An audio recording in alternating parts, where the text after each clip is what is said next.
علی بھائی اگلا سوال ہے، نماز میں درود ابراہیمی کے بعد ہم لوگ تو بچپن ہی سے بس ایک ہی دعا پڑھ رہے ہیں، ربی جعلنی مقیم الصلاۃ ومن ذریتی، جبکہ صحیح بخاری اور صحیح مسلم میں ایک دوسری دعا کا حکم ہے جس میں 4 چیزوں کے خلاف اللہ تعالیٰ کی پناہ مانگی جاتی ہے، ہماری پرانی نمازوں کا کیا بنے گا؟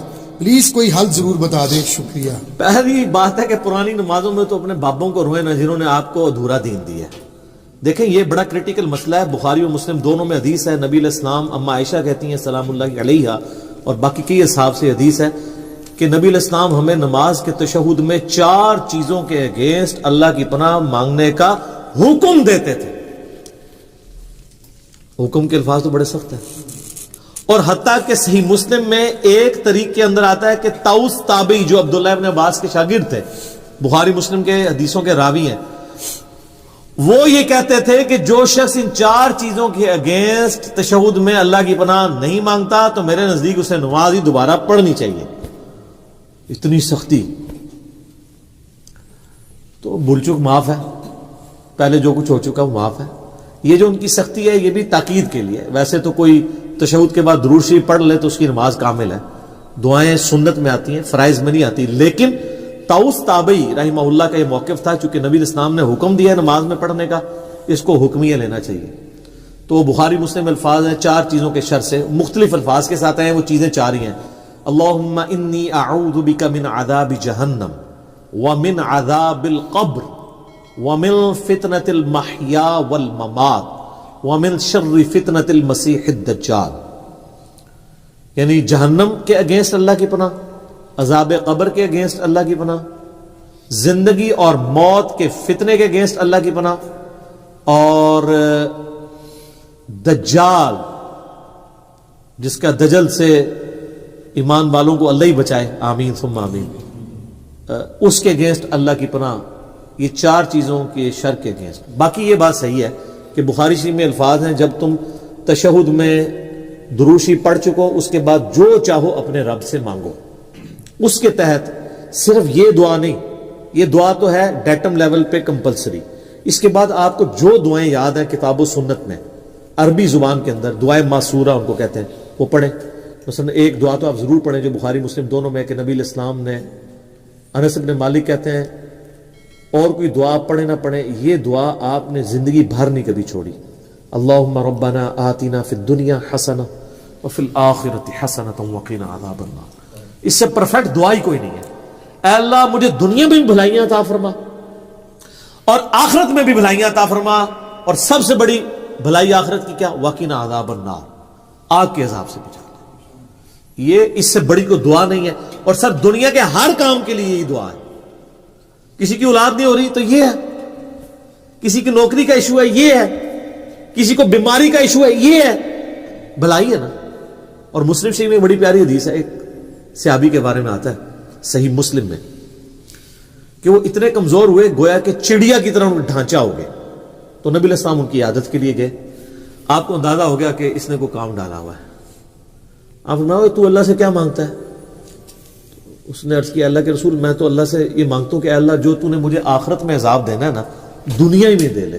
ہوئے اب سبحان اللہ، کیا تم اللہ کے عذاب کو برداشت کرنے کی طاقت رکھتے ہو؟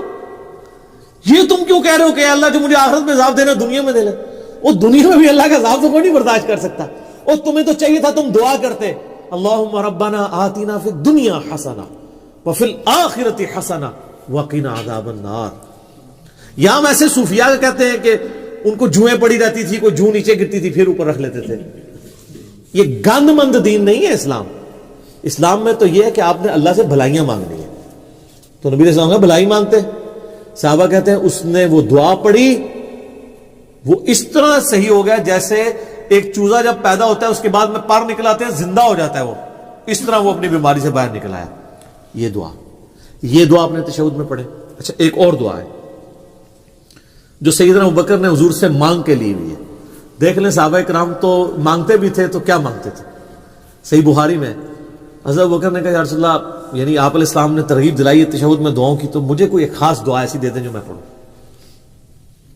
تو آپ صلی اللہ علیہ وآلہ وسلم نے ان کے لیے دعا ان کو تعریف فرمائی، اللہم انی ظلمت نفسی ظلما کثیرا ولا یغفر الذنوب الا انت فاغفر لی مغفرۃ من عندک وارحمنی انک انت الغفور الرحیم. یہ وہ دعا پڑھتے تھے. اس کے علاوہ بھی کئی دعائیں ہیں. رب اجعلنی ضرور پڑھیں. میں تو بلکہ کہتا ہوں رب اجعلنی مقیم الصلاۃ ومن ذریتی ربنا وتقبل دعا. اس میں ماں باپ کے لیے اولاد کے لیے دعا ہے. ایک اسپیسیفکلی اپنے ماں باپ کے لیے دعا کریں جو قرآن میں اللہ نے حکمن کہی ہے, رب ارحمہما کما ربیانی صغیرا. اے رب ان دونوں پہ رحم فرما جس طرح بچپن میں انہوں نے مجھ پہ رحم کیا تھا. یہ دعا پڑھیں. اور سر ایک اور دعا بھی یاد ضرور کریں. میں نے بڑی دفعہ اس کی ترغیب دلائی ہے, خدا کے لیے اب اس کو سیریس لیں. مشکات شریف میں 748 نمبر حدیث ہے. یہ مجھے زبانی یاد ہو گیا ہے نمبر بتا کے, ترمذی کے حوالے سے. جامعہ ترمذی میں سورہ صاد کی تفسیر میں یہ آیت ہے, یہ والی حدیث ہے. مشکات میں کتاب المساجد چیپٹر میں پہلی جلد میں 748 نمبر حدیث ہے. نبی علیہ السلام نے جب اللہ کی خواب میں زیارت کی تھی تو انہوں نے اللہ تعالیٰ سے وہ دعا مانگی تھی.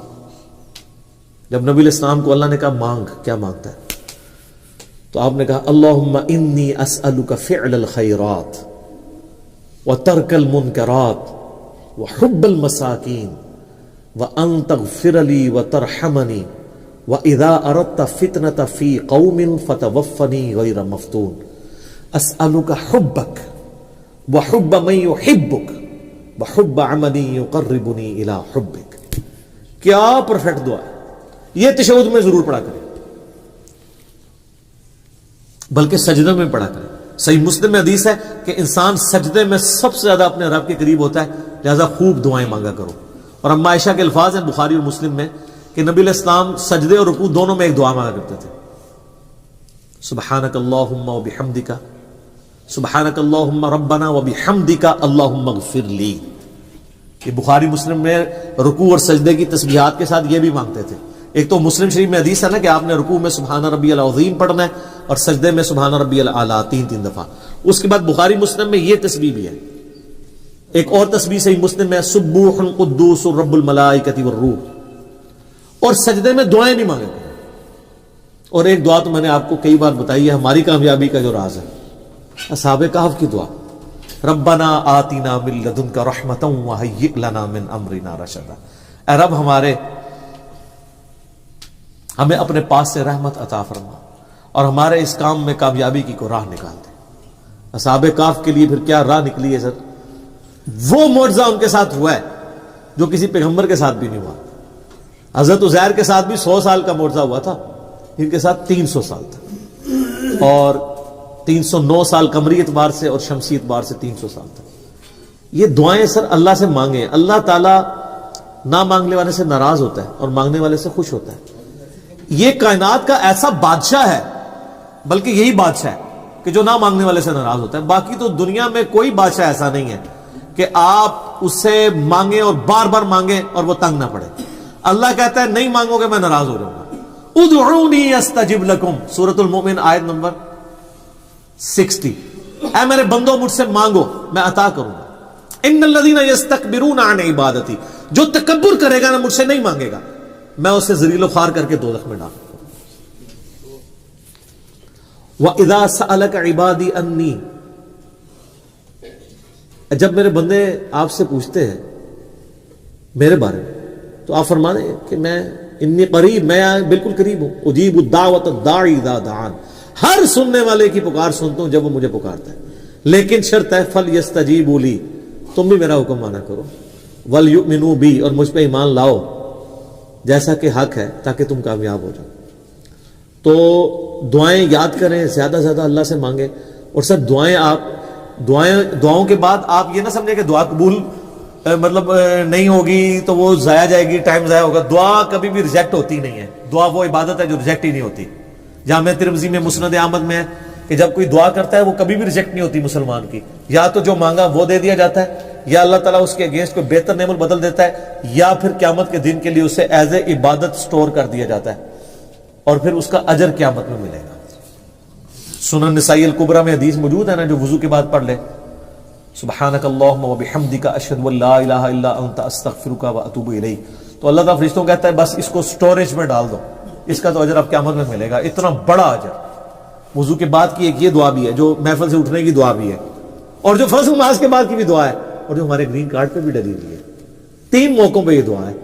ایک دعا 3 مواقع, اور دوسری وہ دعا ہے جو صحیح مسلم میں اشہد اللہ الہ الا اللہ وحدہ لا شریک لہ واشہد ان محمدا عبدہ ورسولہ. تو جنت کے 8 دروازے اس کے لیے کھول دیے جائیں گے, جس مرضی دروازے سے چاہے وہ داخل ہو. تو اب رہا پرانی نمازیں, تو سر پرانے بزرگوں کو رو, ویسے رو کوئی نہیں یار, خوشیاں مناؤ.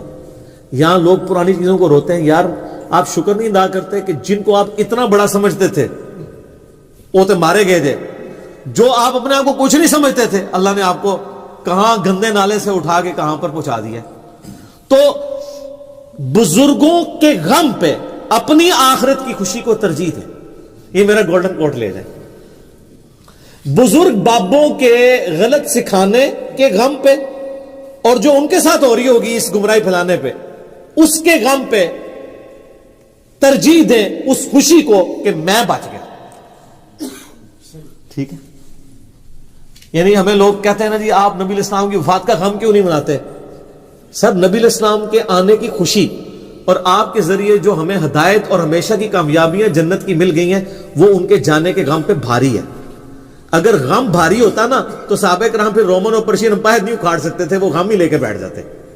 ان کو پتا تھا کہ نبی علیہ السلام نے جو اپنا فرض ہے وہ ادا کر دیا, انہوں نے دنیا سے جانا تھا, وہ چلے گئے ہیں. اب ہماری ذمہ داری ہمیں دے گئے ہیں. جو بخاری مسلم میں یوم النہر کا خطبہ بھی ہے کہ آپ نے منا کے میدان میں کہا تھا کہ جو اللہ نے مجھے پیغام دیا تھا میں نے تم تک کیا پہنچا دیا؟ سب نے کہا پہنچا دیا, حق ادا کیا. آپ نے فرمایا اللہم اشہد اللہم اشہد اللہم اشہد. پھر کہا کہ اب تمہاری ذمہ داری ہے کہ اس کو لوگوں تک پہنچانا, اور دیکھنا بسا اوقات جس کو بات پہنچائی جا رہی ہوتی ہے وہ زیادہ یاد رکھنے والا ہوتا ہے بنسبت اس کے جو پہنچا رہا ہوتا ہے.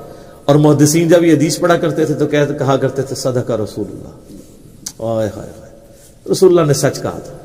آج دیکھ لیں دین تو نکلا عرب سے تھا, لیکن یہ 6 کتابیں جو آپ کے سامنے رکھی ہیں ان میں کوئی بھی عربی نہیں ہے. آج چینل تو سعودی عرب کا ہوتا ہے جو ہم چینل دیکھتے ہیں, لیکن حدیثیں چل رہی ہوتی ہیں رشیا کی اور ایران کی. امام بخاری رشیا سے, امام مسلم ایران سے, نیشاپور کے رہنے والے کشیریا قبیلے کے. آج بھی نیشاپور ایران کا شہر ہے, اور اسی نیشاپور میں امام حاکم بھی ہیں جنہوں نے مستدرک للحاکم لکھی ہے, وہ بھی نیشاپوری ہیں. بخارا, ہاں رشیا میں بخارا. ٹھیک ہے, اب وہ رشیا کہا جاتا ہے نا اسے. اور تسی اور کے نیٹی کریٹی سنانا شروع کر دو جو گال ہے انہوں پڑھو. ٹھیک ہے, تو یہ ذالک فضل اللہ یؤتیہ من یشاء. یعنی آپ اس غم کو لے کے بیٹھ جائیں کہ میں تیرے ہوتے جنم لیا ہوتا نہ. سر آج بھی جنم لو تو تسی بہت کچھ کر سکتے ہو. امام بخاری اگر یہ کہتے تیرے ہوتے جنم لیا ہوتا تو سر انہوں نے اپنے زندگی میں 200 سال بعد آگے ثابت کیا ہے کہ تیرے ہوتے جنم تو نہیں لیا, لیکن کام وہ کیا ہے کہ جو تیرے ہوتے ہوئے جنم لیے والوں میں سے بھی کئی لوگوں سے نہیں ہو سکا. سر تھوڑی بات ہے, پوری دین کی عمارت کھڑی ہوئی ہے. ٹھیک ہے, تو غم کی بجائے نا کام کیا کرے. میرے آگے آ کے سارے رونا, او جی وہ اے ہو رہا ہے جی, وہ ہو رہا ہے جی, دیکھو جی دنیا کس پاس جا رہی ہے. سر اے رونے نا رو, ان لوگوں کی ریمیڈیز کرو, لوگوں کو سمجھاؤ, لوگوں کو بتاؤ کہ یہ غلط ہے یہ صحیح ہے. لیکن اس کے لیے آپ کو جھوم جھوم کے کہنا ہوگا کہ نہ میں وابی نہ میں بابی, میں ہوں مسلم علمی کتابی.